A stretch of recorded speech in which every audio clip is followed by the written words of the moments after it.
primeiro dia em que tu cai o peso de que, ok, tu agora és este tipo, és o tipo que és o Sammy Road em Portugal. Tu vou fazer o quê? Tenho patrão. Não tenho patrão, eu não tenho accountability para ninguém. Vou fazer o quê? Vou levantar de manhã para fazer o quê?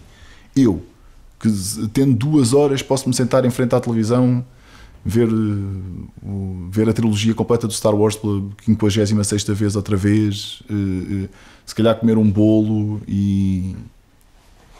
Porquê é que eu me vou levantar para ir para um café, abrir o laptop e fingir que estou a trabalhar? Porquê é que eu vou fazer? Eu estava completamente desorientado. Então o que é que te faz fazer isso todos os dias? Descobri que gosto muito disto.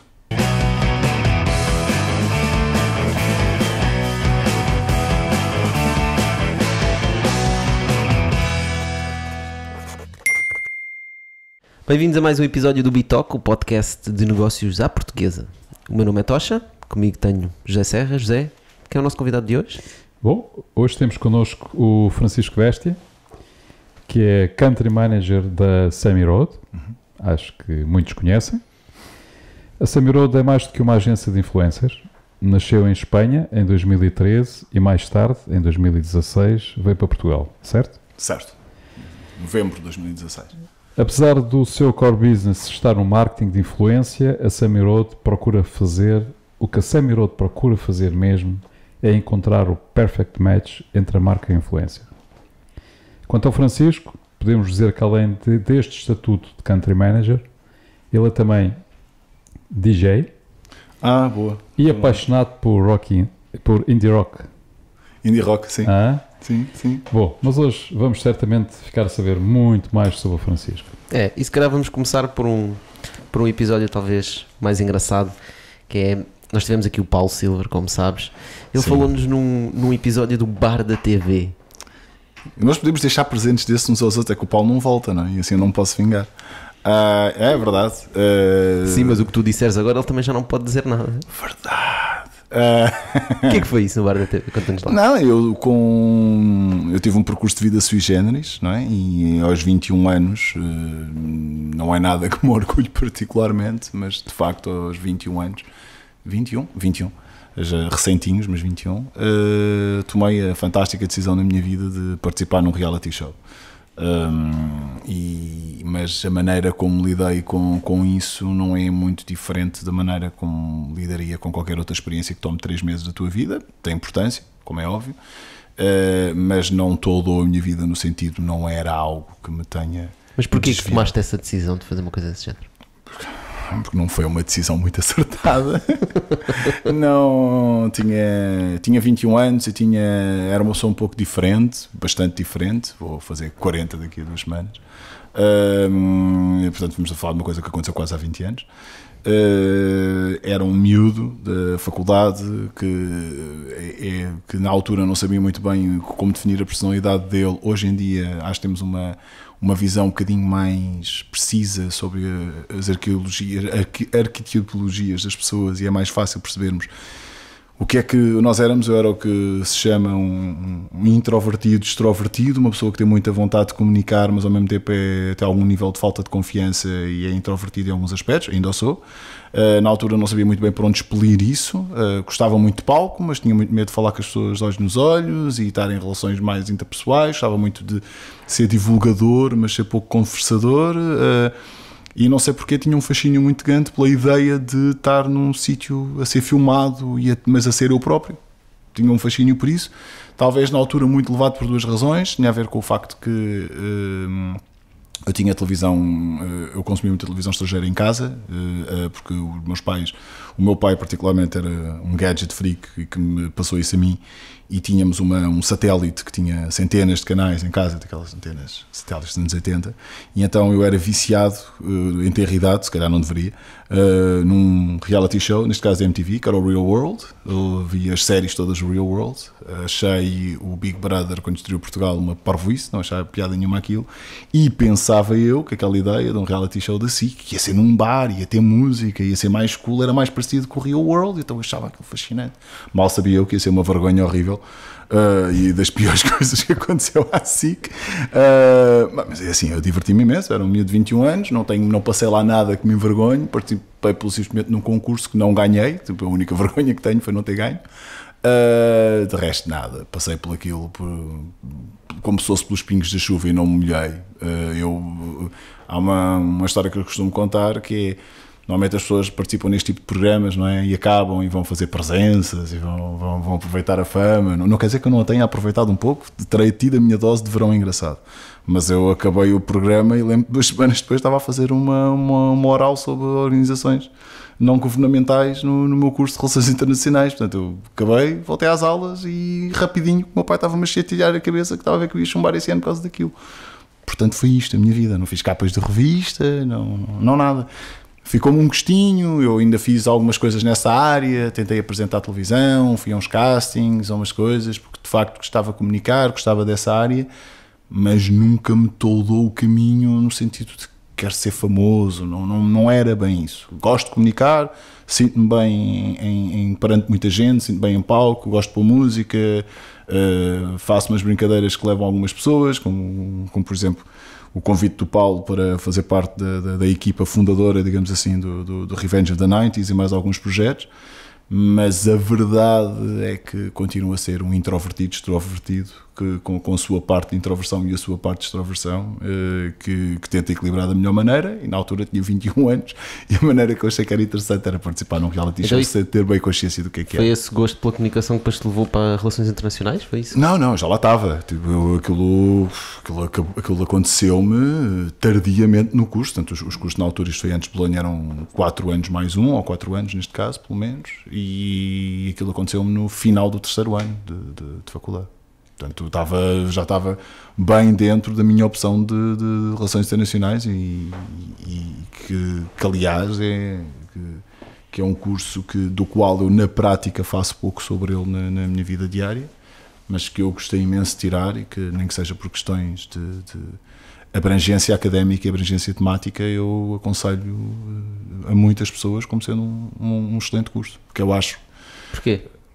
Ao contrário do Paulo, que teve aqui a última vez e vos disse que não acreditava nada no sistema de ensino, eu não sou como ele, eu acredito no sistema de ensino, não quer dizer que ele não pudesse ser melhorado. E acho que Bolonha foi uma boa evolução do que talvez na nossa geração tenha acontecido.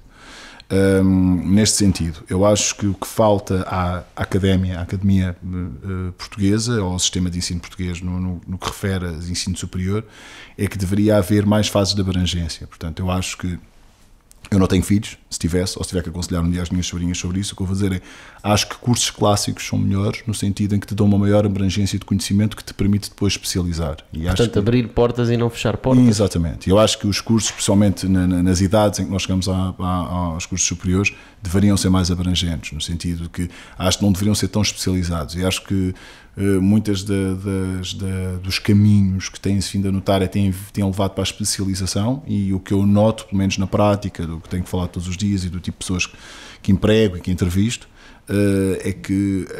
leva a muitos erros, não é? Acho que a fase de especialização deve vir depois. Acho que a fase de especialização deve vir pela experimentação, e acho que até nisso os países, por exemplo... Desculpa. Os países nórdicos, acho que já aprenderam isso há muito tempo, a mesma forma como a própria governamentação que participa e leva até que façam gap years e anos sabáticos, no sentido de poder explorar o conhecimento e outras experiências e tudo mais. Acho que é importante. Acho que tínhamos de ter uma base mais clássica e depois então afunilar para uma especialização. Depois ter uma experiência de trabalho, não é? Sim. Que permitisse depois o jovem escolher melhor aquilo que realmente quer fazer. Eu acho que com 18 anos, tendo 5 anos de academia pela tua frente, tu saberes imediatamente que mais do que... O que é que queres fazer até os restos de 30 anos da tua vida, aos próximos 40 anos da tua vida? Não é? Arquiteto de sistemas de não sei o quê. Não, vai estudar arquitetura. Ou vai, percebes? Ou, tipo, claro. Quer ser de direito. Não, vai estudar direito e depois a partir daí... Ou seja, acho que deveríamos ter uma abrangência mais clássica, de bases mais clássicas do nosso conhecimento, e depois então começar a especializar e a afunilar perante os níveis de conhecimento que queremos. Francisco, hoje o que é que tu escolherias? Hoje, o que é que eu escolheria? Excelente pergunta. Muito provavelmente marketing, publicidade, comunicação, mais por essa área, mais do que relações internacionais. Lá está, porque é uma área em que eu percebi onde sou mais proficiente. Não quer dizer que eu não tivesse um interesse, e que ainda tenho, em relação a política, relações internacionais, diplomacia. Tipo, é caricato. Tipo, a área em que eu trabalho é a área do marketing, da publicidade, onde eu sou consultado, onde eu sou valorizado pelos meus clientes e pelos meus pares, mas a verdade é que aquilo que eu faço por entretenimento é um bocado geeky, no sentido que eu consumo 8 horas de podcasts por semana, onde infelizmente não inclui o Bitalk sempre, mas das 8 horas de podcasts que eu consumo religiosamente, quase, embora seja ateu, portanto a palavra religiosa aqui fica mal, são sobre política internacional, nomeadamente política americana. Nesta fase em que estamos nas primárias democratas, tem sido bastante interessante. E, portanto, grande parte daquilo que eu ouço continua a ser sobre, direto ou indiretamente, sobre aquilo que eu estudei na altura, que hoje em dia é um hobby, não é? Tipo, mas eu gosto genuinamente de conversação política e partidária, gosto mesmo, embora seja completamente apartidário. Então, mas agarrando naquilo há bocado que estavas a dizer, portanto, tu saíste, terminaste os teus estudos, o que é que vais fazer? Lá está, coisas da vida. Não andei a estoinar durante muito tempo, porque lá está, tinha hobbies que me pagavam a vida. Os anos 2000 tinham essa particularidade de não termos entrado em crise. E portanto que tipo de hobbies? DJ?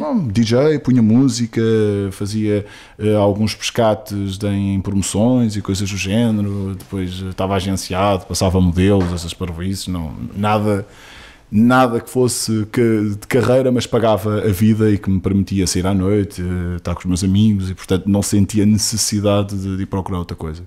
A inversão para o mundo da comunicação aconteceu também, não por acaso, mas aconteceu por um acaso. Eu, por trabalhar à noite, por ter feito coisas à noite como RP, como DJ e tudo mais, acabei por ser convidado na altura por o Grupo Oper, que era o grupo que operava 3 casas em Lisboa, para pertencer à equipa de Relações Públicas. Dentro da equipa de Relações Públicas comecei a desenvolver mais trabalho na área de comunicação, convidaram-me a abranger mais a área de comunicação e não tanto as Relações Públicas no sentido de estar a trabalhar só à noite, mas tanto fazia trabalho de escritório, desenvolvendo a linha de comunicação do grupo e tudo mais. Houve desse grupo, do qual pertencia uma casa, que era o Buda, que fizemos um grande projeto que demorou muito mais tempo do que as pessoas pensam a preparar, que foi uma festa de uma editora, que era Interscope, para o After Party do MTV Awards que aconteceu aqui em Lisboa. Essa festa teve uma visibilidade muito grande, por várias coisas que aconteceram, então conseguimos uma grande vitória com essa festa, e isso levou a entrar no radar de algumas agências de comunicação e permitir-me pôr o pé dentro das agências de comunicação, sendo que a primeira em quem entrei depois disso foi a Young Network, como a minha primeira experiência enquanto consultor de comunicação numa agência.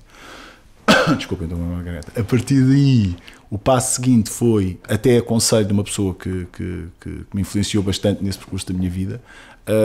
Na altura aconselhou-me de que eu era uma pessoa muito ligada, já estava a virar muito para o digital. Eu lembro na altura estava na Young Network, isto em 2008 ou 2009, só o erro, e chamar muita atenção para o facto de que o próximo vértice da comunicação empresarial ia acontecer muito pelas redes sociais, e que devíamos tomar atenção a isso, e devíamos começar a encontrar formação e soluções para os clientes que tínhamos na altura, para a carteira de clientes nessa área. Isso foi o que identificaste quando trabalhaste na agência? Sim. Logo, lembro perfeitamente do e-mail que mandei sobre isso. Lembro perfeitamente quando sou hoje do e-mail que mandei para isso para o João Duarte. E atenção, recebi ótimo feedback. Não é que eu tenha recebido, não é que tivesse uma estrutura que me tivesse dito tu és louco, não, pelo contrário, chamaram atenção, de facto tens razão, temos que começar a olhar para isso e tudo mais. Mas fui um bocado empurrado a pensar que a minha área não era tanto consultoria de comunicação clássica, seria uma área um bocadinho mais criativa, então procurei uma experiência mais criativa. Na altura, a Cupido do Gonçalo Moraes Leitão deu muito nas vistas por ter ganho um prémio Eficácia com muita pompa e circunstância, e eu achei engraçadíssimo o discurso dele na aceitação do prémio, e então mandei-lhe um e-mail às tantas da manhã, e confesso que acho que até estava um pouco embriagado, mas o mail correu muito bem, que ele achou piada, disse-me para ir visitá-lo, e ofereci-me para um estágio que durou um bocadinho mais do que eu estava à espera, mas onde de facto consegui perceber como é que o ambiente de uma agência criativa, não uma agência de comunicação, uma agência verdadeiramente uma agência criativa, se bem que a Cupido na altura era um pouco disruptiva, tinha uma visão um bocado mais 360 do que publicidade pura e dura, embora o Gonçalo viesse com muita experiência de publicidade, trabalhou nas maiores agências de Portugal da altura, dos anos 80 e 90, mas transmitiu muita experiência, e a partir daí deu um salto para a Torque. Mas antes de irmos aí, desculpa, à vontade. Sobre as agências de comunicação, estavas a falar da parte criativa, sim, da parte de estratégia. O que é que achas que as agências, qual é que é o polo aqui? Portanto, existem agências que se focam mais num lado, sim, se focam mais no outro. Tu acreditas que uma pessoa pode ser tão bom criativamente e estrategicamente ao mesmo tempo? Pode. Ou qual é que é? Claro que sim. Porque tu falaste que gostavas mais da parte criativa, não é? Na altura. Na altura, sim. Na altura, ou melhor, estava mais apaixonado pela parte criativa. Se eu tinha jeito para isso ou não, isso é uma enorme conversa. Provavelmente não teria. Qual é que tu achas que é o desafio das agências de comunicação em Portugal, especialmente no que toca... Em Portugal, especificamente, não te sei dizer especificamente para o mercado de Portugal qual é que é o desafio, porque eu acho que o desafio específico para Portugal que as agências têm não é muito diferente da maior parte das empresas que têm de alguma forma que prestar serviços a outras empresas. Não é? Eu gosto de evitar ao máximo expressões inglesas, portanto, se acontecer essa babuquice durante o podcast, peço imensa desculpa, mas chama-se o servicing, não é? Portanto, a ideia de que tu dependes de outras empresas e da saúde dessas empresas para teres negócio. E aí o maior desafio, o desafio de todos, é que não há mercado. O mercado português é pequeno. Okay? Mas por outro lado, a parte muito boa do nosso modelo de criatividade e de estratégia em Portugal é que não estás limitado às nossas fronteiras. Tu podes ir prestar esses serviços lá fora, a não ser quando estás limitado pela língua. Pode estar, ou pela cultura. E portanto, eu não sei se tenho uma resposta para qual é que é maior, na minha opinião, o maior limite ou o maior problema que as agências em Portugal têm. O que eu tenho é o modelo da agência em si. Eu tenho muitas dúvidas sobre o modelo da agência em si hoje em dia. Mas não achas que as agências também têm alguma responsabilidade pelo facto de estarem em causa? Não, exatamente. Porque repara, o trabalho criativo e o trabalho estratégico feito por elas e também por outras entidades não é muito valorizado em Portugal. E, sobretudo, no que se refere a pequenas e médias empresas, é um problema sério, não é? Portanto, de facto, temos excelentes empresas que não têm marketing nenhum, que não têm imagem, que não têm branding, não é? Porque também, mas a verdade é que também temos que ver porquê. Sim, porque a importância nunca lhes foi dada, ou seja, se calhar nunca tiveram formação ou nunca foram confrontados com a importância que isso tem e, portanto, isso é uma parte do problema.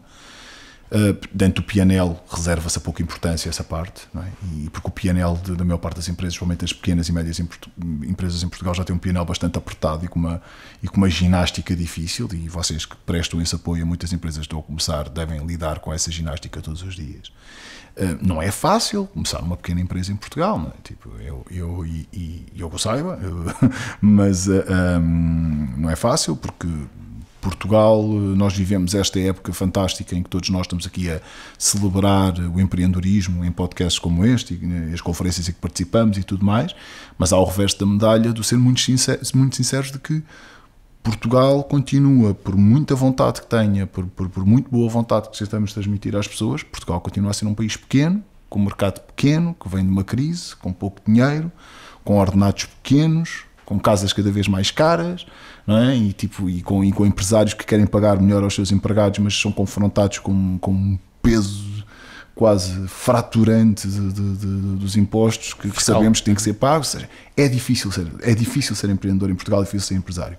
É natural que numa pequena empresa, e principalmente numa pequena empresa que venda um produto ou um serviço muito específico, que aquele P&L, do lado do P&L, o marketing venha lá para o fim. Claro que estamos a lidar com uma nova geração de empresários que cada vez pensam isso de outra maneira e isso vem para cima. E o mercado aumenta. Acho que o mercado tem tendência para aumentar e não diminuir.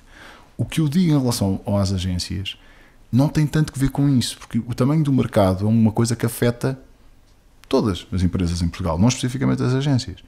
O que eu ponho em causa é mesmo o modelo da agência em si.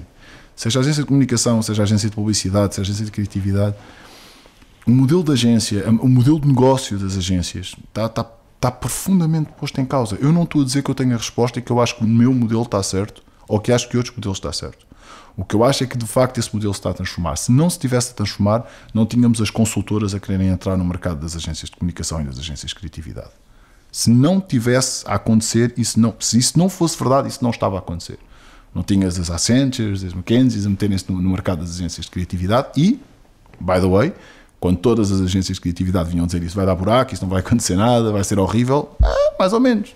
Estão a ganhar prémios, estão a ganhar clientes e com força. Portanto, não é assim tão... Alguma coisa está mal no modelo da agência como ele foi até hoje. Terão os grandes grupos de comunicação tempo de mudar? Acho que sim. Tem o defeito de qualquer grande grupo. Que é, e vocês que lidam com startups saberão isso melhor do que ninguém, que é uma das grandes vantagens de uma startup, principalmente uma startup que vem criar uma disrupção sobre um modelo de negócio que já existe, ou sobre uma oferta que já existe, é a sua agilidade em poder fazer diferente.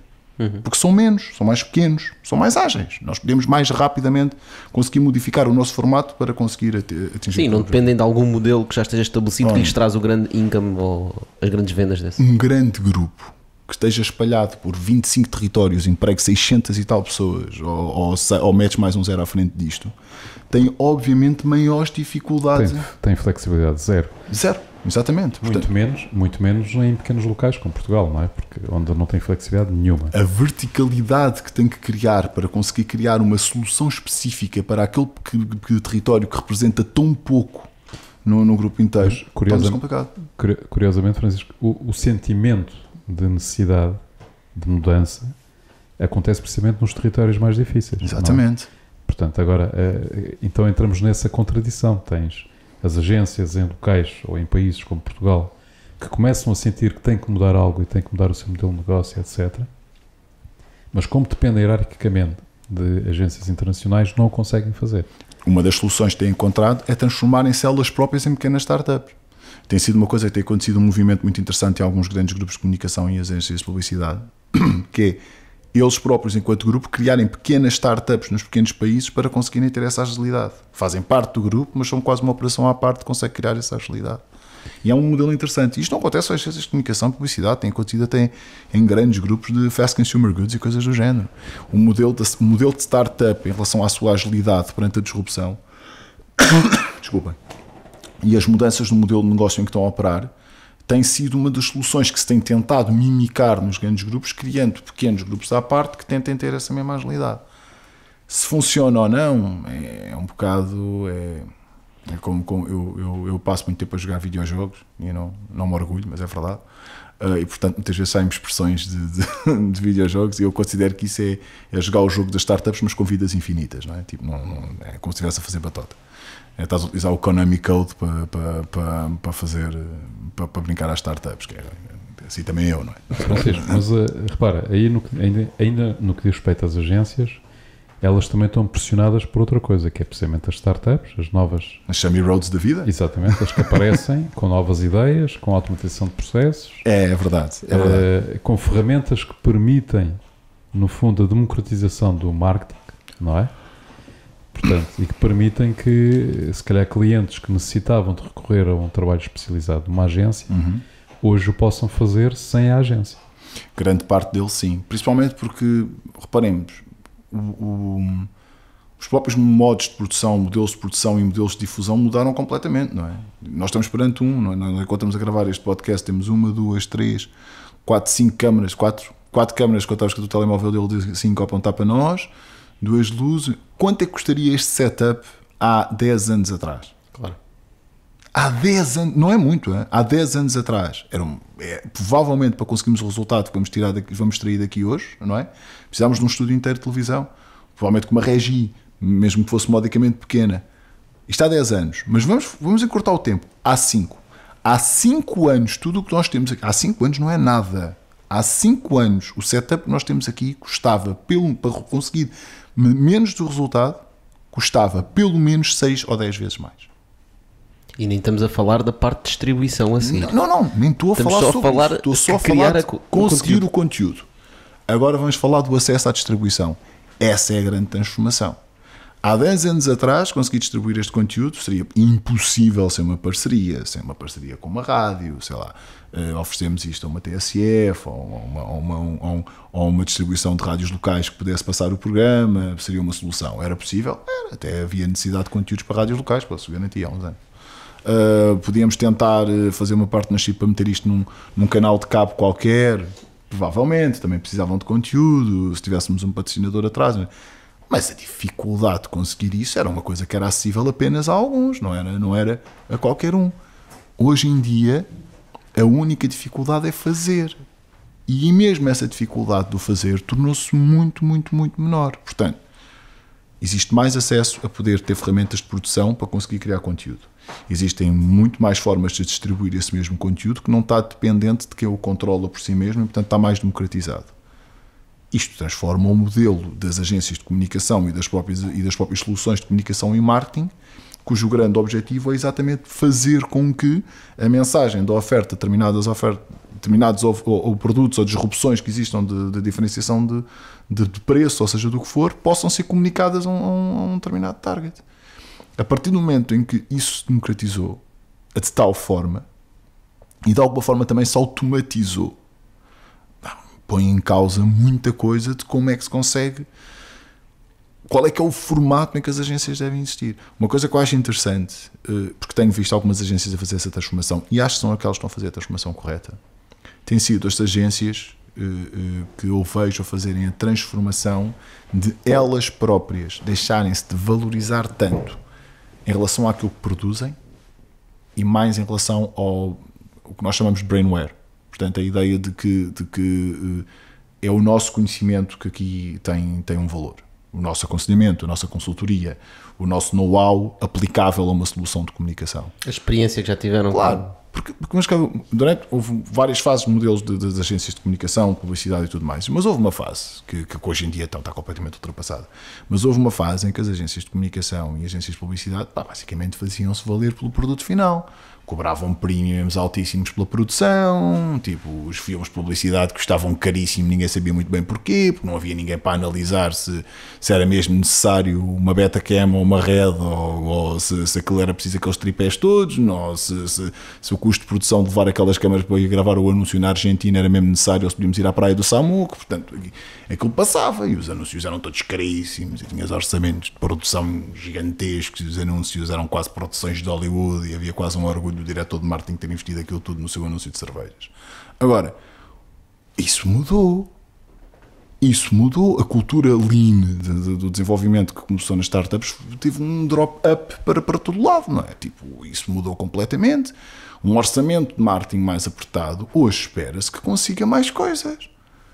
Hoje a pergunta, e atenção que isto é uma conversa um bocado serrador, que não é exatamente o que eu penso, mas acho que é o pensamento inerente que está por trás de algumas pessoas e que têm direito a tê-lo, principalmente quem está à frente das marcas, que é, se há um tipo qualquer que no seu quarto, com uma câmara de telemóvel e um microfone, consegue chegar a não sei quantas milhões de views, porque é que tenho que estar a pagar por um anúncio caríssimo que depois ainda vou ter que pagar por essas views? Algo aqui está mal, algo aqui não está bem, tem que haver outra forma. Não é? Como existem aqueles anúncios típicos americanos do late night de TV Shop, there must be a better way.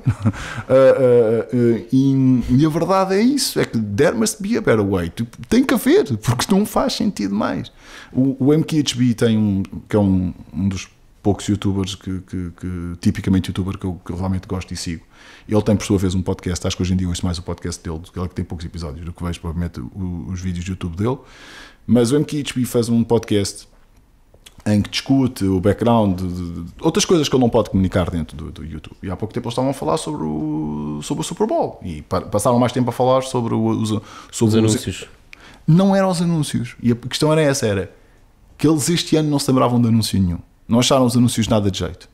Mas chegaram à conclusão de que, mas a gente não achou nada de jeito aquilo. Mas agora não sei se vou dizer o número correto, mas supostamente acho que o número que existe na net é que cada 30 segundos de Super Bowl em anúncios custa 5,6 milhões de dólares. Ou algo Sim, assim. É qualquer coisa assim, também já ouvi. E então a discussão deles era, que são pessoas nativamente youtubers e da internet, é quanto é que 5,6 milhões de dólares valeria se pudesse ser aplicado totalmente num anúncio de YouTube. E podes ver isto de duas formas. Ou aplicado ao espaço, ou seja, se eu estou a pagar 5,6 milhões de dólares pelo espaço do Super Bowl, o que é que isso vale? Não é? Se eu pudesse pegar nesse dinheiro e o meter no YouTube, conseguiria ter mais views, conseguiria chegar a mais pessoas, conseguiria ter mais relevância, sim ou não? Mas não, porquê? Não é assim tão direto, não é? Não é de todo, porque depois repara... Toda a gente nos Estados Unidos vê os anúncios do Super Bowl. E isso é uma questão interessante, porque, por exemplo, nós não temos acesso para saber das métricas daqueles anúncios, pois os próprios anúncios transformam-se em vídeos de YouTube, não é? E, portanto, tu tens as métricas públicas e tu tens anúncios de Super Bowl que chegam às 5 milhões de visualizações. E aí tu ficas... Mas isto teve dinheiro por trás ou não teve dinheiro por trás? Teve dinheiro por trás, mais que não seja, teve o dinheiro por trás que o levou a estar no anúncio de Super Bowl, mas pode não ter tido dinheiro digital, no entanto tem 5 milhões de visualizações. Portanto, se eu pegar nos 5,6 milhões de dólares investidos, dá-me mais ou menos uma média de 1 euro por visualização. O que é caro. Atenção, um CPV de 1 euro ou $1 é caríssimo, ainda assim. Mas estás a falar de um segundo. Portanto, então, tens que multiplicar, não é? Porque não há nenhum anúncio de um segundo. não há. Portanto, mas essa é a questão, no sentido de que hoje em dia o marketeer, e principalmente o marketeer que esteja mais do lado da marca e não tanto do lado do serviço, de quem presta serviço às marcas, quem está do lado das agências, o que eu quero dizer. O marketeer hoje em dia depara-se com um mundo em transformação, com um desafio interessante. Acho que isto é uma fase interessante para ser um marketeer.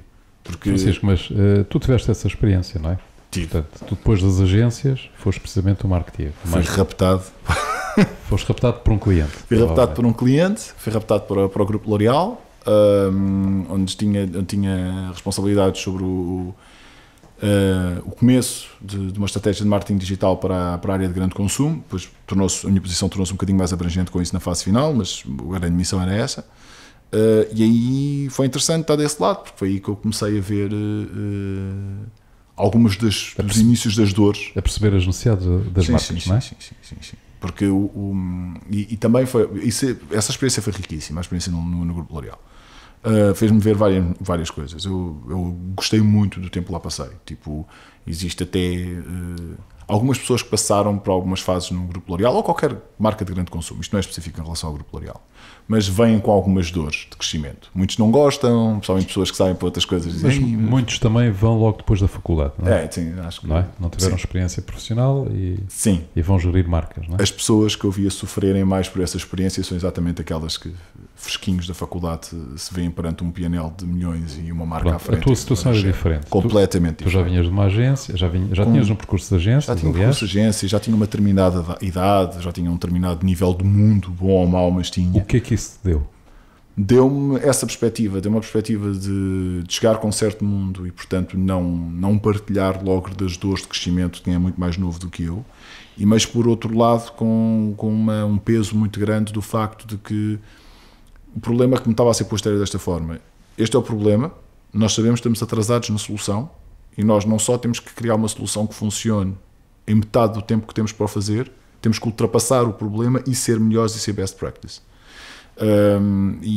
Portanto havia muita coisa para fazer, e tinha muito que ver com sistemas e coisas pouco visíveis, tipo, tinha que ver com escolhas de fornecedores, sistemas de comunicação com os próprios fornecedores, modelos de compra, quem é que está a fazer valorização dessa compra, solidificação de relações intrasetores e intracategorias, ou seja, houve muito trabalho que foi feito em relação à oferta e ao sistema de marketing digital do L'Oréal naquele início, que era pouco visível, que era aborrecido, que era principalmente aborrecido para quem do lado da marca esperava que, ok, agora vamos ter aqui uma transformação digital, vamos fazer coisas muito giras e vamos estar cheios de vídeos do YouTube e vamos fazer coisas no Instagram, quando na realidade ainda tínhamos que resolver outras coisas, como é que está a ser o nosso modelo de compra de SEM, como é que está o nível de aconselhamento em SEO, como é que os nossos sites estão a comportar, ou seja, havia tanta coisa que era necessário ser arrumada, que não tinha uma parte propriamente visível ou palpável que fosse fun, que eu acho que naquele início foi muito difícil o crescimento. Claro que quando depois consegues arrumar esta parte da casa, começas a criar coisas mais engraçadas e começas a criar coisas com mais visibilidade, que faz com que as pessoas fiquem mais entusiasmadas à volta deste universo, e essa obviamente foi a fase mais engraçada do trabalho. Mas o ter que passar por essas dores de crescimento, de ter que perceber que estruturalmente as coisas têm que mudar e têm que ser organizadas e refeitas para que tu possas fazer o resto, foi muito, muito, muito importante. Porque lá está, porque do lado da agência, quando eu estava do lado da agência antes disso, existe um certo imediatismo e uma certa pressão por causa do teu modelo de negócio de que o importante é ganhar. Ou seja, tu quando apresentas uma proposta ao teu cliente, tu tens uma pressão em cima de que o que importa é ganhar. Mas eu como consultor eu sei que não é isto que eles precisam. Eles precisam é de B. Mas o orçamento e o briefing que eles deram é para ganhar A. Portanto, vais fazer A. Mas o cliente precisa... vais fazer A. E depois ganhas A, talvez o convenças a fazer o B. Mas o B é que é mesmo importante. Vais fazer A. E é isto que tu tens nas estruturas das agências, porque a própria estrutura da agência está formatada para conseguir... Porque tem que ser, é subsistência, assim que funciona. E quando tu estás do lado do cliente, é quando tu percebes que muitas vezes o próprio formato da relação cliente-agência também não é espetacular e precisava de ser repensado, e acho que hoje em dia começam a aparecer soluções para isso, principalmente no que respeita a agências e modelos, estão a criar modelos de co-criação. Acho que é a solução correta, e a maior parte dos clientes estão a ir nesse caminho. Acho que estão a ir tarde demais, mas estão a ir nesse caminho. Porque a verdade é que o modelo de mete o briefing cá fora, devolve uma solução, a maior parte das agências tem demasiada pressão para tentar pôr em questão aquele briefing. Eles não estão a oferecer uma solução dentro do que tu lá tens. Francisco, quando estás a dizer que estão a ir tarde demais, quem é que está a ir tarde demais? A agência? Ambos. Ou a marca? Ambos, mas neste caso eu estava a identificar mesmo o cliente. Acho que as agências, acho que ainda assim... O cliente não vai tarde demais porque ele continua cá, não é? Mas está tão em causa tantos modelos de negócio. Não estão. Há tanto modelo de negócio que está em causa por causa do que está a acontecer na transformação digital, que deveriam ter tomado atenção. Eu depois da L'Oréal trabalhei no Warner Music. Portanto, vou falar de uma área em que eu estive envolvido, que eu amo, que é a música. E quando eu estava na Warner, foi depois tiveram-me que convencer para fazer a Sammy Road, e isso foi o pitch mais difícil que me tiveram a fazer, porque eu não queria. Não queria mesmo. Eu estava descansado da vida. Eu estava a trabalhar marketing digital para a coisa que eu mais amo na vida, que é música. Eu estava nas 7 quintas. Okay? Eu só me faltava receber o dobro para ser impossível convencerem-me a fazer seja o que for, porque eu tenho zero ossos empreendedores dentro de mim. Sou o tipo mais acanhado, com mais medo do empreendedorismo. Tiveram que me empurrar de uma maneira para esta área que não nos passa para a cabeça. Quando eu estava na música, havia uma frase dentro de um antigo diretor da Warner, da área digital, que dizia uma coisa que é essencial em relação ao que são as ameaças que as indústrias têm, que têm que ser elas a detectar. E vai para uma coisa muito básica, que é: quem deveria ter inventado o iPod deveria ter sido uma editora de música. Ponto final. Quem deveria ter inventado o Spotify deveria ter sido uma editora de música. Mas não foram. Porquê? Porque estavam demasiado agarradas ao modelo que tinham de vender uns círculos de plástico a dizer que aquilo era o modelo de negócio deles. Esqueceram-se que o modelo de negócio deles é vender música. Esqueceram-se completamente. E isso acontece em centenas, em dezenas de categorias, indústrias e marcas reconhecidas. Tu achas que eles já perderam essa... Acho que muitas já vão muito tarde. Há outros que não. Eu, por exemplo, fico muito contente quando vi há pouco tempo. Eu lembro que há uns anos, muitos anos, e atenção, mais uma vez eu não me estou a vender a mim próprio, nem como um guru, nem nada, porque é a última coisa que eu acho que sou. Sou um tipo cético, sou muito cético em relação a tudo, gosto de ler as coisas porque sou cético, não acredito em nada à primeira, desconfio muito das coisas. E então eu lembro quando estava no L'Oréal, eu estava a pensar nisso, nas ameaças, não sei, e eu dizia que, olha, e na altura foi quando se começou a aparecer as primeiras coisas sobre 3D printing. E eu lembro perfeitamente qual é que foi a notícia que me fez ter essa discussão com um diretor que eu tive, que me influenciou imenso, que era o Javier Lananes, e hoje é meu amigo. E estava a falar com o Javier, isto num jantar qualquer, não de trabalho, mas envolvido com pessoas de L'Oréal, e estava-lhe a dizer: hoje é uma notícia interessantíssima, tinha que ver com o facto de que isto das impressoras 3D em casa cria novas ameaças muito engraçadas, que são giras de estudar, que é tipo... E na altura era porque alguém tinha posto, pela primeira vez, hoje em dia está super conhecida, está há muitos anos, tinha posto o primeiro modelo 3D para poder ser impresso de uma pistola, com um canhão funcional, que tu pudesses pôr uma bala funcional lá dentro, um calibre pequeno, mas que funcionava. E o que é que isto trazia? Se tu podes criar uma arma em casa que funciona a partir de uma bala que podes comprar na rua, aquela arma não tinha um número de série, dentro da lei americana aquilo é legal ou é ilegal. Aquilo são peças de plástico que criaste em casa, por acaso dá para disparar uma bala, é legal. Portanto, o que é que esse problema criava? E ele, lá estás tu, ficção científica, ele ria-se muito de mim, não sei o quê. Eu dizia: não, mas tu já pensaste, tu chegares a um ponto em que as impressoras 3D, em vez de imprimirem plástico, imprimem conjuntos de ingredientes limitados que tu lhes possas dar. Isto pode ser uma ameaça para o nosso modelo de negócio. Ficou assim a olhar para mim. Porquê? Então imagina que eu tenho uma máquina em casa que tem os ingredientes básicos de fazer, por exemplo, um batom ou uma máscara ou uma base, que sabe que receba pela internet qual é que é as quantidades, a temperatura que tem que misturar, não sei o quê. Isso é um batom. Isso é um batom. Isto nunca vai acontecer. Foi anunciado há umas semanas pela L'Oréal.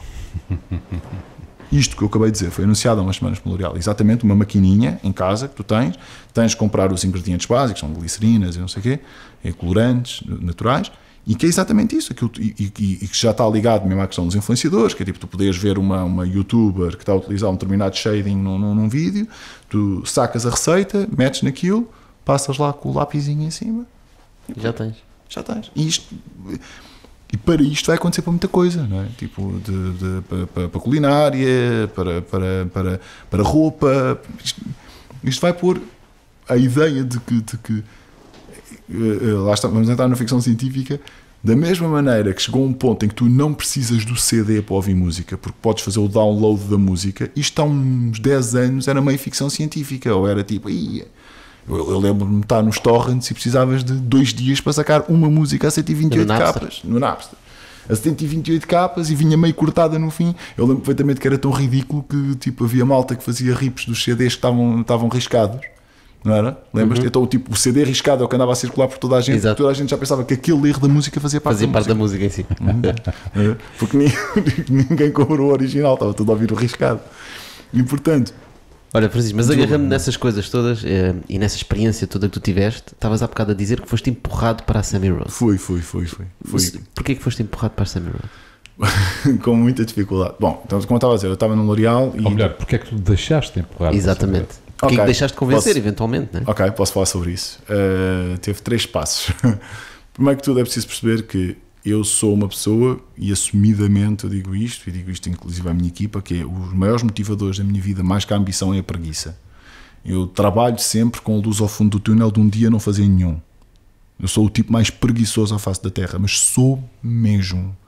E orgulhosamente, e já fiz as pazes com isso, não tenho vergonha nenhuma, sou mesmo muito preguiçoso. Mas a preguiça é um dos maiores catalisadores de inovação. É o meu maior, tipo, eu trabalho pelo número de horas que posso utilizar para estar a jogar Nintendo Switch. Ponto final. É isto, que é quanto mais horas eu trabalho, são mais horas que eu posso vir a trocar em número de horas de Nintendo Switch e Super Mario Maker. Ponto final. Dito isto, eu estava a trabalhar numa coisa que eu amo, que é a música, que me ocupa grande parte do meu tempo de tempo livre, que é ir a concertos, comprar discos, escutar discos com atenção. Eu adoro música enquanto consumidor, não sei tocar uma tecla, mas adoro música. E estava a trabalhar digital marketing para uma das maiores editoras do mundo, tanto com acesso a um catálogo vastíssimo. Só o facto de que eu podia estar no backstage dos melhores festivais de Portugal, só o facto de que eu podia ouvir discos 2, 3 semanas, 1 mês antes deles saírem, era muito difícil convencer-me a deixar este privilégio. Muito difícil. Okay? O que acontece é que as editoras, e principalmente em Portugal mesmo as majors, são cada vez estruturas mais pequenas, porque a música não dá muito dinheiro, principalmente do lado das labels. E eu olhava à minha volta e via uma equipa fantástica de pessoas que eu adoro, que ainda hoje adoro e tenho imensas saudades do pessoal da Warner, e sabia que eu não tinha muito para onde crescer. Sabia, não havia hipótese nenhuma. Ou alguém se reformaria, ou alguém se ia embora, ou eu não tinha formato de crescer, não havia verticalidade que eu pudesse crescer dentro da empresa. Portanto, onde eu estava estaria durante muito tempo. Ao mesmo tempo, as labels em Portugal, isto não é exclusivo da Warner, a Sony, a Universal será igual, não têm um modelo de negócio, nem têm expressão de volume de negócio suficiente para terem uma expressão lá fora, como tinha, por exemplo, no L'Oréal. Há muita gente do L'Oréal Portugal que transfere-se para outras L'Oréais no mundo e com carreiras de muito sucesso.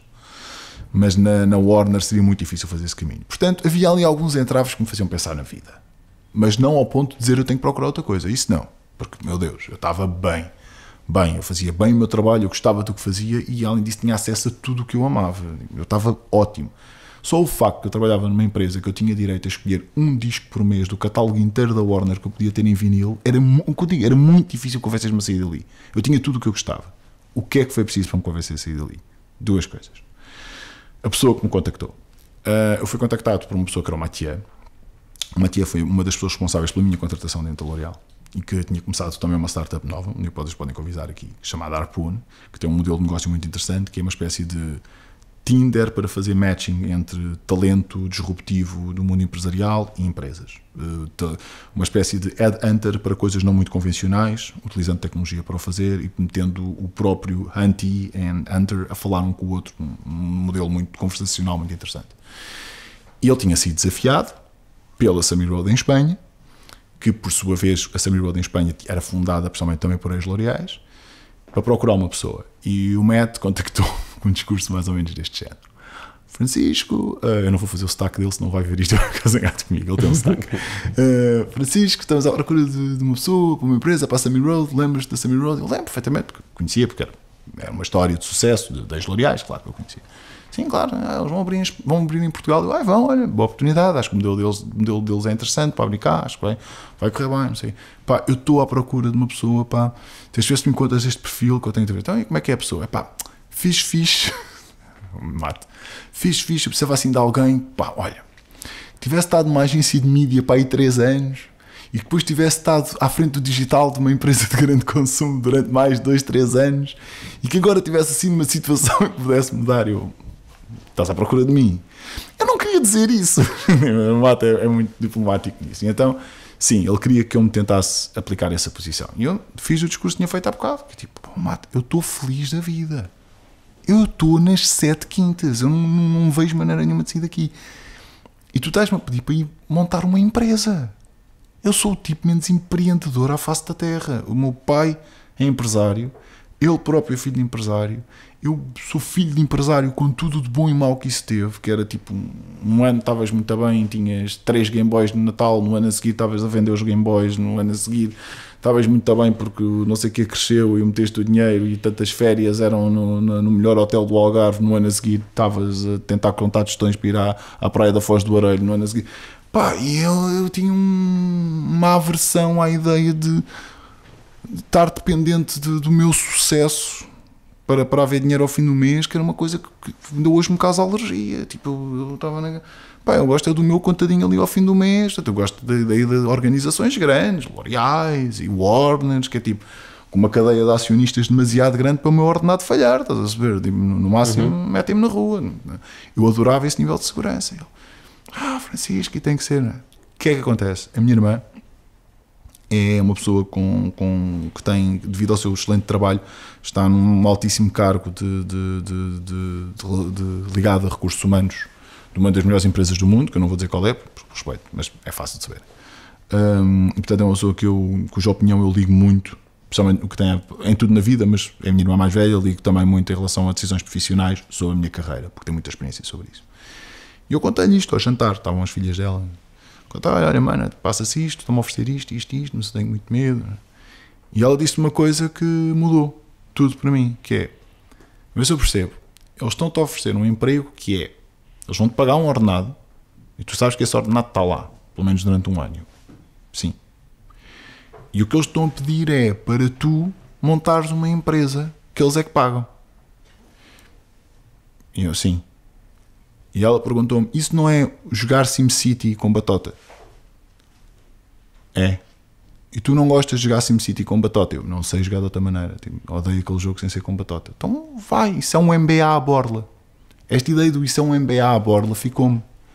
Porque, de facto é, o Francisco Véstia de 2020 e o Francisco Véstia de 2017 ou final de 2016 são duas pessoas diametralmente e completamente diferentes, creio que para melhor, pelo menos no set of skills, por causa disto. Só por causa desta decisão e por causa do que ela me obrigou a ter que fazer. Eu sou um tipo com uma aversão enorme e com limitações gigantescas a tudo o que tem a ver com management skills mais básicas, tem a ver com dinheiro, investimento. Eu tinha aversão a isso. Cada vez que eu via...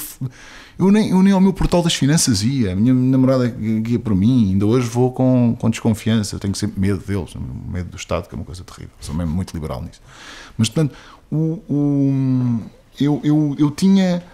Sério, eu tinha de suores, tipo, mas agora, então isto nós não ganhamos dinheiro, então como é que se paga o ordenado? Então, mas isso é cá um investimento, eu não sei, mas... Também, no fundo, foi a tua irmã que te convenceu a fazer esse movimento. Foi a minha irmã e o Matt, naquele caso. E depois aconteceu que, Francisco, faz o seguinte, faz uma oferta que tu tinhas que aceitar. Faz uma oferta que tu tinhas que aceitar. E eu, lá fiz uma oferta que achava que era justa, mas que teria que aceitar se me aceitassem. E aceitaram. E eu tive que fazer. E eu lembro perfeitamente, tão esquisito, o primeiro dia em que tu cai o peso de que, ok, tu agora és este tipo, és o tipo que és o Sammy Road em Portugal. Tu vou fazer o quê? Não tenho patrão. Não tenho patrão, eu não tenho accountability para ninguém. Vou fazer o quê? Vou levantar de manhã para fazer o quê? Eu, que tendo 2 horas, posso-me sentar em frente à televisão, ver a trilogia completa do Star Wars pela 56ª vez outra vez, se calhar comer um bolo e...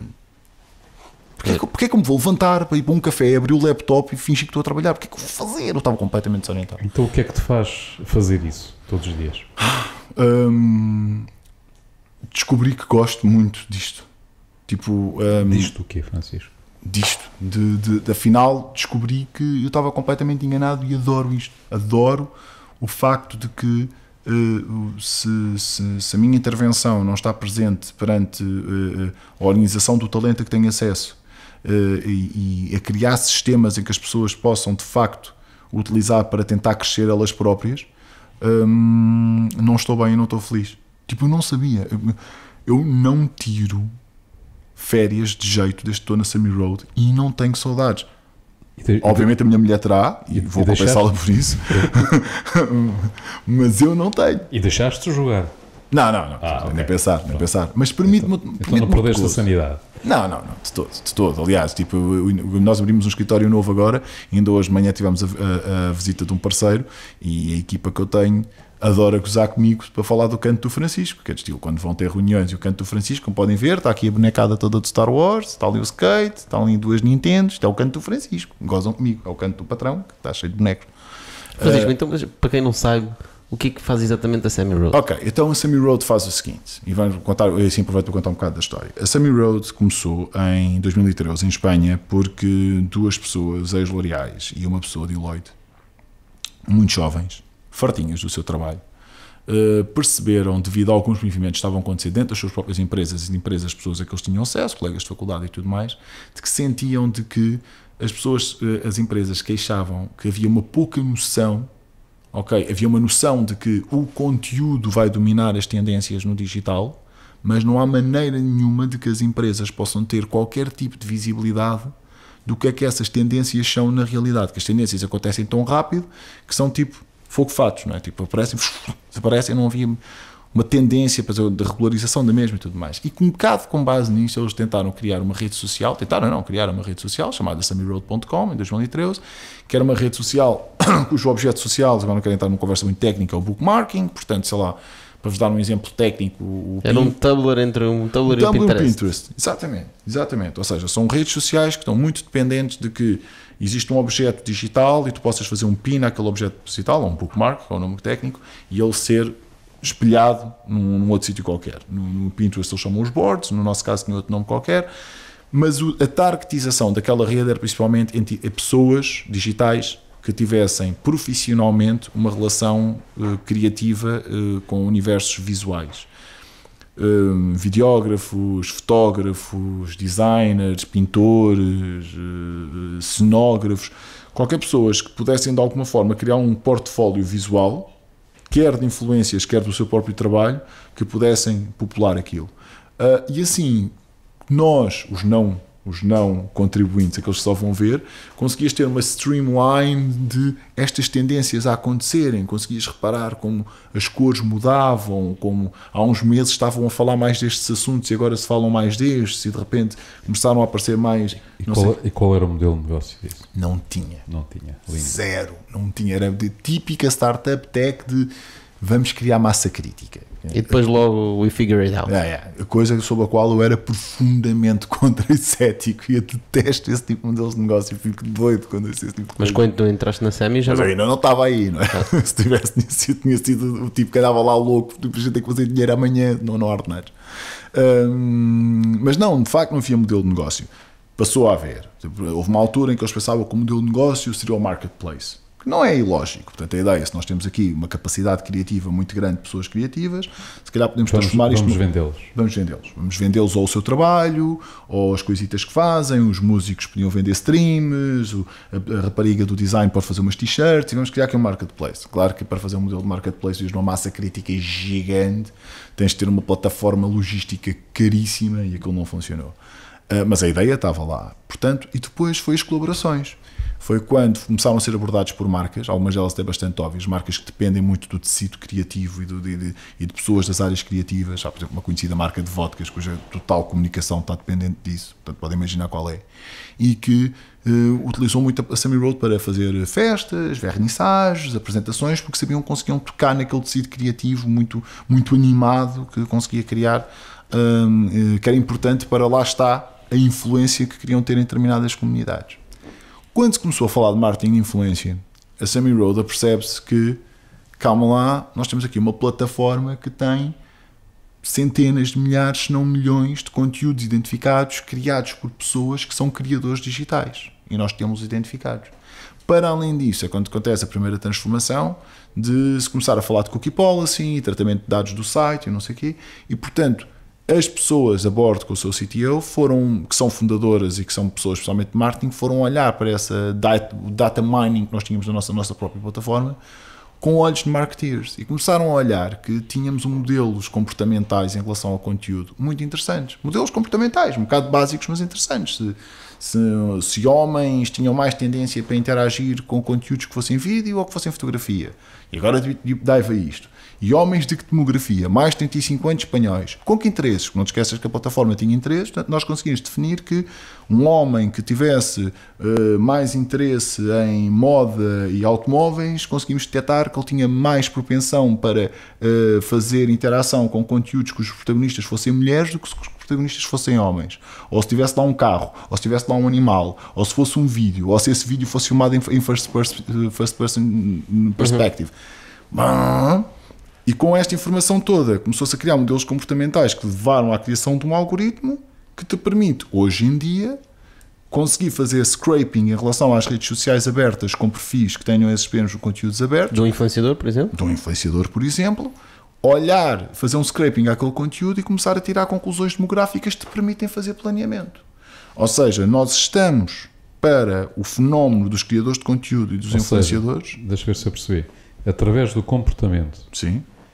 Ou melhor, através dos conteúdos das pessoas que eles estavam a seguir, conseguiam perceber quem seriam eventualmente os seguidores desses conteúdos. E exatamente. Com isso, e com a API das próprias redes sociais, e com aquilo que elas nos permitem ler, juntas as duas informações, e começas a ter uma base indutiva muito interessante para fazer planeamento. Ou seja, a partir daí tu queres chegar a um determinado segmento, certo? Tu queres comunicar o Bitalk especificamente para pessoas que tenham interesses manifestados em conteúdos sobre empreendedorismo, que sejam demograficamente centralizados nas áreas de Lisboa e Porto, tenham mais determinada idade e que um modelo comportamental qualquer. E nós, a partir desse modelo comportamental, conseguimos chegar, ok, quem é que são as pessoas que têm a maior penetração de influência, que até tenham alguma aptitude para este tipo de conteúdo dentro desta demografia. Começas a fazer um planeamento. E tal como se fosse um planeamento de meios, nós temos o quê? Precisamos ter um limite orçamental, porque sky is the limit, porque se eu não tiver limite orçamental, provavelmente a plataforma vai-me dizer Cristiano Ronaldo sempre, porque tem tanta audiência que chega para tudo, não é? Mas não é isso que tu queres afunilar. Portanto, ok, tenho um limite orçamental. O meu limite orçamental é este. Tenho um determinado teste, quero repetir o conteúdo tantas vezes. Ok, e começas a criar um planeamento e pelo menos um plano ainda embrionário do que é que tu queres fazer. Mas começa-te a dar insights sobre como é que o podes fazer. Ok, então se forem estes três, qual é que era o tipo de conteúdo que eu devia estar a criar? Ok, eles eram porras para fazer um vídeo. Ok, mas vamos fazer um vídeo vamos fazer um vídeo todos juntos. Ok, tu queres juntar estas pessoas todas num vídeo, qual é que é a história que eu vou contar? E aí já entra a parte não mecanizada. Já entra a parte não tecnológica, que é a parte de ter pessoas que, com acesso a esta tecnologia e este know-how, começam a pensar então em estratégia de como é que eu vou tirar esta informação e pô-la a jogar em meu favor. Ok, agora que eu sei que eu quero utilizar estas 6 pessoas e quero fazer um vídeo, qual é que é o vídeo que eu vou fazer com estas 6 pessoas? Qual é que é a história que eu quero contar? E qual é que são os insights que eu tenho sobre conteúdo para a minha demografia? Ok, eu tenho informação de que sei que a minha demografia reage melhor ao vídeo, estou completamente a inventar aqui, não tenho acesso.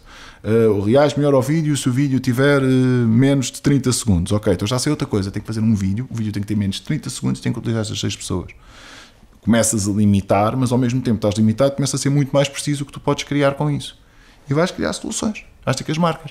E aquilo que pode resultar numa estratégia nossa, tanto pode ser uma coisa tão simples e tão estupidamente óbvia como vamos pôr determinado produto a ser demonstrado pelo seu público-alvo no Instagram. Portanto, imagine-se uma nova bebida e, portanto, vais pôr uns miúdos com a bebida na mão, a provar e a dizer que é boa, talvez fazer uns challenges no TikTok, se o target assim o deixar, ou se o permitir. Ok? Como pode chegar a coisas muito mais complexas, como estar a criar E agora estamos à volta, como é que o tipo do Bar da TV chega aqui a fazer um reality show no YouTube para uma marca, percebes? Portanto, porque foi isso que nós chegámos à conclusão que poderia ser a solução, entende? E que se provou que até é parte da solução.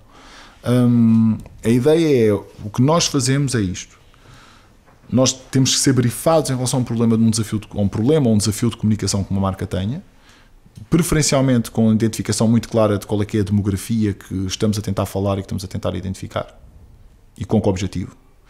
E depois vamos olhar, utilizando a nossa tecnologia e o nosso know-how, para criar uma estratégia de conteúdo e storytelling, utilizando criadores de conteúdo para criar um conteúdo específico para responder àquele desafio. Sempre num modelo que tende a ser cada vez mais de colaboração e não apenas de encomenda. Ou seja, criamos muito mais, acreditamos muito mais em modelos de colaboração, na ideia de que o problema da marca, o briefing da marca, pode ser uma ótima base para criar um modelo de colaboração entre um criador de conteúdo ou mais que pode tentar responder a esse desafio com o seu know-how e com a estratégia que ele pode ocupar, com o nosso aconselhamento e a nossa consultoria de que, defendendo qual é que são os interesses da marca, mas defendendo também ao mesmo tempo como é que o influenciador ali pode ser pertinente, criar uma coisa que seja ótima para a marca. Francisco, mas tu aí estás a dar uma resposta a uma necessidade muito específica da marca. Sim. Que atualmente, quando tem uma campanha ou quer fazer uma abordagem, tem outras necessidades e tem no fundo precisa de ter uma ação consistente e muito mais vasta do que apenas este problema. Não é? Exatamente. Sim. Agora, como é que tu achas que isso vai evoluir no futuro? Ou seja, faz sentido as marcas estarem a trabalhar contigo para resolver um problema específico e depois estarem a trabalhar com mais 3, 4, 5 fornecedores, cada um deles para resolver problemas específicos da marca? Eu acredito que sim, e vou responder porquê. Acredito que sim. Ou vai haver agregação? Vai haver agregação. O que eu não acredito é que o modelo de agregação vai existir da forma como tem existido até agora. Ou seja, os modelos de agregação que têm havido em relação às soluções e empresas que trabalham na área de comunicação tem sido a criação de grandes grupos. Okay? E a criação de grandes grupos tem normalmente acontecido por uma de duas coisas. Ou por tentativa de um domínio de mercado, ou por querer agarrar marcas que são concorrentes na mesma categoria, não é? Imagine-se, vamos dar 2 exemplos que são completamente absurdos, não tem nada a ver com nenhuma coisa empresarial, só para percebermos. Muito provavelmente uma EDP não se sentiria confortável a trabalhar com a mesma agência que trabalhar uma Galp. E, portanto, isso cria um problema para a agência, se tiver a oportunidade de ter os 2 clientes. E, portanto, a partir daí, lateraliza, cria uma segunda agência para poder ter clientes que são concorrenciais dentro da mesma categoria e cria-se um grupo. Okay? Grande parte da lateralização no mundo da comunicação é esse. Mas isso não estás a criar mais soluções, estás só simplesmente a criar mais marcas para conseguires agarrar mais mercado.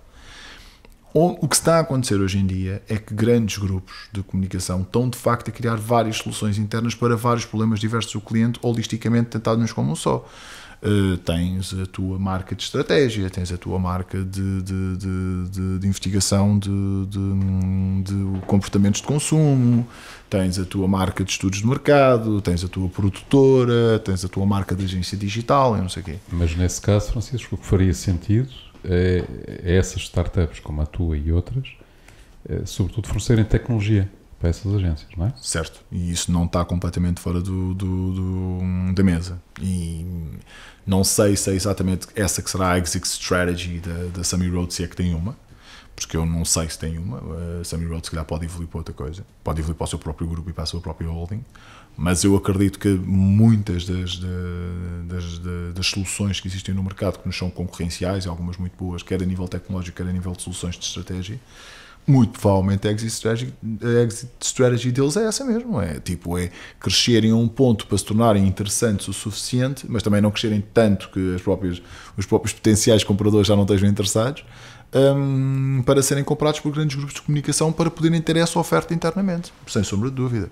Dito isto, a maneira como nós, Sammy Road, em Portugal, e também nos outros países, mas em Portugal, que eu não posso falar especificamente, temos lidado com isso, tem sido uma forma muito saudável. Eu costumo ter uma frase que é: nós assumidamente we play very well with others. Nós colaboramos muito bem com outras agências, não temos problemas nenhuns em colaborar com outras agências. Aliás, dos trabalhos que nós mais nos orgulhamos de fazer e aqueles que até são reconhecidamente no mercado mais premiados em que nós participamos, são colaborações com outras agências e temos zero problemas com isso. Pelo contrário, é algo que nos orgulhamos muito. Para não estar a falar sempre do mesmo caso, eu tenho um caso que eu gosto muito da Sammy Road, que foi como é que nós conseguimos acrescentar à criatividade que vem do outro lado. Uma ex-casa de que eu fiz parte, a Torque, hoje em dia conhecida como Torque CC, uma excelente agência de estratégia e de publicidade, fez uma campanha para a Kia e uma campanha de criatividade portuguesa, estratégia portuguesa, mas que não era para o mercado português, era para 5 mercados estrangeiros. Para, se eu não me engano nenhum, Alemanha, Itália, Espanha, Inglaterra e eu sabia que me faltaram França. Mas a criatividade era portuguesa, a agência era portuguesa, e a ideia deles era muito boa. Aquilo era um carro que era um desportivo da Kia, é o Stinger. E qual é que era o problema que eles depararam? É que ninguém reconhece a Kia como uma marca capacitada de fazer um desportivo. Tipo, um Kia faz um utilitário, faz um carro bom e barato, não é? Aquela ideia que nós temos. E portanto, eles, como é que nós conseguimos utilizar este handicap a nosso favor para comunicar? Então a ideia deles era, o que era fixe, era se nós pudéssemos fazer um blind test, quase um Pepsi Challenge de guiar o carro, a tipos que reconhecidamente gostam de desportivos, mas que não sabem que carro é que estão a guiar, não é? Então o problema que eles vieram ter connosco é, quem é que são estes tipos? E nós, olha, problema interessante. Então fizemos uma colaboração. Então nós utilizámos a nossa tecnologia, o nosso know-how, para conseguir identificar dois por país, 2 influenciadores por país, pessoas de lifestyle, mas que ao mesmo tempo fossem consumidores de supercars e muscle cars e desportivos nas suas redes sociais, que conhecessem, gostavam de falar de carros, homens, não é? E convencê-los a aceitarem uma campanha publicitária em que eles não sabiam o que é que era a marca, não sabiam o que é que eu estava a contratar, só sabiam que iam guiar um carro que não podiam saber qual era numa pista em Espanha. E fomos, e conseguimos isso. E levámos de 2 homens de cada um destes países a Espanha para uma pista fechada, para guiarem um carro que eles não sabiam qual era. O carro estava completamente desbandarizado. E eles guiaram o carro, e depois no fim eles tinham que fazer uma curva para descobrir qual é que era o carro, em que vinha a marca. E as reações eram incríveis, não é? Imaginas aqueles tipos fanfarrões, lifestyle, giraços, italianos, que gostam do seu Ferrari, não sei o quê, a guiarem um carro bem nas linhas, e aquilo era um biturbo, ainda por cima, eles, Kia! A cara deles quando vi que um Kia doidos, e conseguiu-se com o filme exatamente a reação que se queria, que é a ideia de ficar surpreendido como é que um Kia faz um carrão daqueles. E ficou muito mais rico o filme porque as pessoas eram reais, não eram atores, não eram figurantes, eram realmente tipos que no seu dia-a-dia fazem aquele flex das redes sociais. E as reações autênticas, não é? Sim. Muito autênticas, com ótimos resultados, e depois tiraram fotografias com o carro e abraçaram a causa de uma forma muito interessante. E criou-se ali um case muito engraçado, e que casa este universo, casa uma ideia criativa muito boa, e a nossa tecnologia, o nosso know-how de como fazer com que pessoas possam co-participar nesta ideia, fazendo um resultado melhor final. Francisco, olha, muito interessante. Nós já estamos perto do final. Eu queria que falasse um bocadinho sobre o influencer marketing. Como é que tu vês no futuro o marketing e os influencers, os micro-influencers, os macro-influencers, toda essa conversa que existe agora à volta do influencer? Como é que tu vês essa área evoluir? Bom, então, primeiro que tudo, eu quero dizer que eu sou a pessoa mais cética em relação a isto. Eu sou muito, muito cético, e é o meu papel dentro da organização da Sammy Road é ser o cético, principalmente dentro da Sammy Road de Portugal. Portanto, eu tenho uma equipa excelente, tenho uma equipa fantástica que maturam imenso e tem imensa paciência comigo. Mas eu faço muito bem esse papel, acho que faço muito bem esse papel, que é o papel de ser o cético interno. Portanto, eles antes de apresentarem um cliente têm que me apresentar a mim, e portanto, se estrategicamente, demograficamente, em termos de ideias, em termos de pessoas que me apresentam, aquilo faz sentido para mim, vai ser muito provavelmente muito mais fácil fazer sentido para o cliente, porque para mim nunca faz sentido nenhum. Eu nunca sei quem é ninguém. Nunca. Eles apresentam, vai o não sei quantos. Eles falam do não sei quantos como se eu tivesse que saber quem é o não sei quantos. Vai o não sei quantos fazer um post, mas quem é esse tipo? Como é que tu não sabes quem é? Tu não podes trabalhar na Sammy Road a não saber quem é esse tipo. Não sei quem é. Mostra-me números. Ok, este tipo tem esta demografia, atinge estas pessoas, normalmente tem este tipo de conteúdo. Está feito. Já percebi quem é esse tipo. Está percebido. Faz sentido. Bom, continua. Este é o meu papel. Respondendo especificamente à tua pergunta, eu acho que é daquelas coisas que não vais poder desinventar, não vais poder modificar, ok? Nós estamos perante... Já cá está. Não é? Já cá está, ou seja, e já cá está neste sentido. É isto que uma determinada geração de consumidores, e uma futura geração de consumidores, a franja mais jovem da geração millennial e a geração Z, já é isto que consome. Okay? Um miúdo já passa mais horas no TikTok do que em frente à televisão. E mesmo quando está em frente à televisão, ele porque é obrigado e está a ver o TikTok. Ou a ver o YouTube. Ou a ver o YouTube. Isto já acontece. Portanto, aquele é o meio. E em publicidades o meio é a mensagem. Portanto, aquele é o meio. Ponto final. Como é que queres lá chegar? Como é que queres lá chegar? Queres chegar em colaboração com estes criadores? We can help you with that. Queres chegar numa voz própria e criar a tua própria forma de comunicar e ser relevante lá dentro? We can help you with that too. A grande questão aqui é que, mais do que distribuir a mensagem, cada vez mais as marcas, os serviços, as empresas têm que começar a pensar o problema de comunicação como um problema de advocacy. E esta ideia de advocacy, que eu não quero tentar traduzir da pior maneira possível, É, no fundo, adaptarem-se à mensagem da pessoa a quem se querem ligar. é a ideia de que tu tens que conseguir fazer com que tens que ter poder suficiente de conseguir fazer com que pessoas normais se possam tornar os teus advogados de defesa, os teus embaixadores. E isto é verdade tanto para uma marca que precisa de influenciadores para conseguir chegar a muita gente, porque influenciam muita gente e são quase celebridades digitais, ou são mesmo celebridades digitais, ou médias celebridades digitais, mas num conjunto grande, e isso é uma coisa mais de awareness e de distribuição. Ou pode ser outra coisa, tipo, se tu tiveres um site online, por questões de SEO, por questões de discoverability, por questões de confiança na compra, pá, se tu não tens reviews, tu não existes. Não é? Tu precisas ter reviews. Tu tens que conseguir criar técnicas e criar confiança nos teus clientes ao ponto de que fazer com que eles percam o tempo de escrever uma coisita sobre o produto que ali compraram para ver se tu consegues começar a declinar e a sobrepor-te ao algoritmo para teres algum tipo de relevância sobre o teu sistema de compra, de distribuição do teu produto. Portanto, o problema do advocacy, o problema de que como é que nós criamos sistemas de colaboração com pessoas que tanto podem ser o meu consumidor final, como podem ser pessoas influentes para o meu consumidor final, não é um problema que eu acho que vai desaparecer. Não é, porque este problema já existia, não é novo. Só que de antes tu conseguias fazer isto contratando o endorsement de uma celebridade de televisão para dizer umas coisas antes do programa dele estrear, não é? E agora tens que distribuir mais a informação por outro lado. E porque os próprios meios também tinham prestígio. Certo. E agora deixaste de ter meios. Certo. E agora deixaste de ter meios. Ou seja, tens meios, só que tem um consumo completamente distribuído, claro, e destruturado e desfraturado, não é? Tipo, na realidade... É que o acesso era difícil ao meio. Completamente diferente. Agora o acesso é democratizado, é total. E é tal coisa que é, na realidade, e eu atrevo-me a dizer, eu tenho pena não ter os números, por acaso se ali a gente podia confirmar, por favor, depois confirmem, porque eu não gosto de estar a dizer mentiras e eu aprecio muito fact-checking. Mas eu atrevo-me a dizer que, muito provavelmente, as pessoas devem consumir mais mídia agora do que consumiam nos tempos da rádio ou nos tempos em que a televisão era rei. Provavelmente nós passamos mais horas em frente a um ecrã a consumir algum tipo de mídia agora do que quando tínhamos acesso à televisão, certo? Só que a questão é que é destruturada. A mídia que eu consumo não é mesmo que tu consomes, que eu consumo. Está muito mais personalizada. O que obriga as marcas a poderem ser pertinentes nas horas, das poucas horas que dispomos ou dos poucos minutos que dispomos a poder dar atenção a uma marca, temos que pensar qual é que é a qualidade desse tempo. E as marcas estiveram durante muito tempo habituadas a que poderiam interromper o consumo do tempo que é precioso às pessoas, não é? Aquela ideia de interrupção do consumo não é uma coisa que seja plausível para as novas gerações. Eu sei que temos pouco tempo, mas há uma mensagem que eu queria deixar, que acho que é um exemplo caricato e quase giríssimo, que tem a ver com um estudo de mercado que eu acompanhei, em que estavam a perguntar a pessoas de várias gerações em relação exatamente sobre hábitos de consumo de mídia. E uma das coisas que ninguém estava à espera que fosse totalmente alienígena, e surpreendeu muitas pessoas que estavam na sala, pessoas da minha geração, vou fazer 40 anos, já sou velho, gosto de dizer, e outras pessoas da minha idade, outros velhos como eu, todos nós temos uma ideia romântica, e tu aposto que também, aquela ideia romântica de o filme de domingo à tarde.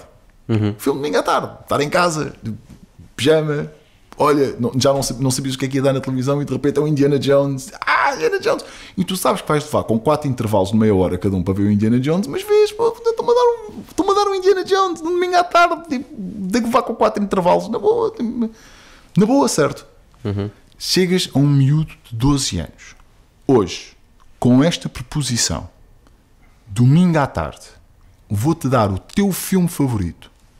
Ele aceita, ele diz, top, domingo à tarde, meu filme favorito. Porreiro, gostas? Gostas. À borla. Ele, à borla? Top. Maravilha. Está só num ecrã e tens que parar o filme 4 vezes e o seu controle quando é que para te dar meia hora de anúncios. E vais ver qual é que é a cara que ele te faz. Vou começar a vê-lo 1 hora mais tarde. Tu és louco, mas tu és louco. Passaste a cabeça. Então, tu passaste. Então, eu posso ver os filmes que eu quiser no meu iPad, paro no iPad, continuo no telemóvel lá dentro. Tu mandas-me para a cama a dizer que eu não posso ver mais, eu às escondidas vou para baixo, eu continuo a ver o filme e tu gostaste-me de dizer que eu tenho que ficar aqui sentado nesta sala com um ecrã só, que é a televisão, para poder ver o filme. Passaste a cabeça. Portanto, a preposição a que nós estamos a maneira como estamos a pensar que é, nós temos o direito de interromper o consumo de mídia da pessoa para lhe espetar com uma mensagem de compre isto, não faz sentido. Estás a alienar a forma de consumo de mídia de uma futura geração de consumidores que é completamente diferente, que querem outro tipo de coisa. Eu não estou a dizer que a resposta tem que ser necessariamente influencer marketing no seu sentido mais básico de, então para isso vamos pôr com que as pessoas que eles consomem utilizem os produtos. Não estou a dizer que tem que ser necessariamente essa a resposta. Se calhar bem certo não é. Mas que tem que ver com os modelos de colaboração com as pessoas que para eles são pertinentes, isso eu não tenho dúvidas nenhumas. Porque isso é o que eles estão a consumir. Isso é a mídia que eles escolheram consumir. Que escolheram ainda por cima. Percebes o que eu estou a dizer? Portanto, o teu direito de interromper essa escolha torna-se ainda mais violento em relação à capacidade que eles têm de fazer essa distinção e esse discernimento. Entendes? Portanto, respondendo à pergunta se o influencer marketing vai desaparecer, não sei, provavelmente vai transformar-se de nome. Eu não gosto da palavra influenciador, eu não gosto da palavra influencer sequer, embora mesmo influenciador é uma má tradução de influencer. Mas gosto muito. Mas eu gostei dessa palavra que tu utilizaste, o advocacy. Sim. E, portanto, é basicamente trazeres para a equipa, digamos assim, das marcas e dizer, pá, nós não temos clientes, temos fãs, temos pessoas.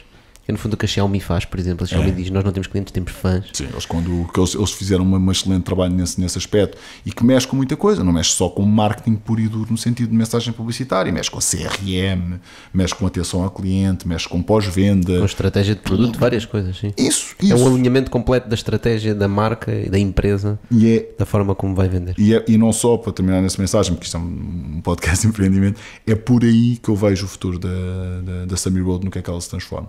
É como sendo especialistas em advocacy marketing na sua versão mais total, holística e não tão hermeticamente fechada na ideia dos influenciadores. Muito bem, Francisco, olha, muito obrigado. Obrigado, Francisco. Antes de acabarmos, temos que ir à frigideira. Ótimo. Já sabes, temos aqui vários ingredientes. Temos uma perguntinha para ti. Ok. Escolhe um ingrediente. Abre o... Batatas fritas. Boa. Okay. Qual é a pergunta? Num possível cenário apocalíptico, que personagem de jogo de vídeo querias ao teu lado? É a melhor pergunta de sempre para mim. Olha, eu vou dizer uma coisa que é muito pouco conhecida. Eu queria o bonequinho, que é o cursor de um projeto novo que é o Dreams, que vai estrear dentro de poucas semanas na PS4. E o Dreams é uma sandbox system para tu poderes criar o mundo que quiseres. É o projeto mais disruptivo e mais interessante que aconteceu nos videojogos nos últimos 20 anos. Aconselho-vos a irem ao YouTube, procurarem Dreams PS4 e ficarem impressionados com aquilo. Basicamente é um jogo que te permite criar qualquer jogo. E portanto, se eu pudesse ter aquele boneco mágico ao meu lado, que Isso é uma evolução do Minecraft. É um Minecraft em esteroides e tudo mais do que tu podes imaginar. É uma loucura. É uma loucura. É muito, muito fixe. Excelente. Olha, Francisco, muito obrigado por teres vindo aqui. Partilhar obrigado. Umas ideias muito interessantes. Nós para a semana voltamos, como sempre. Já sabem que gostaram do episódio, subscrevam, partilhem. Se estão à procura de influenciadores, tem uma empresa, Sammy Road. Francisco está aqui para vos ajudar. Francisco, obrigado. Muito obrigado, Francisco.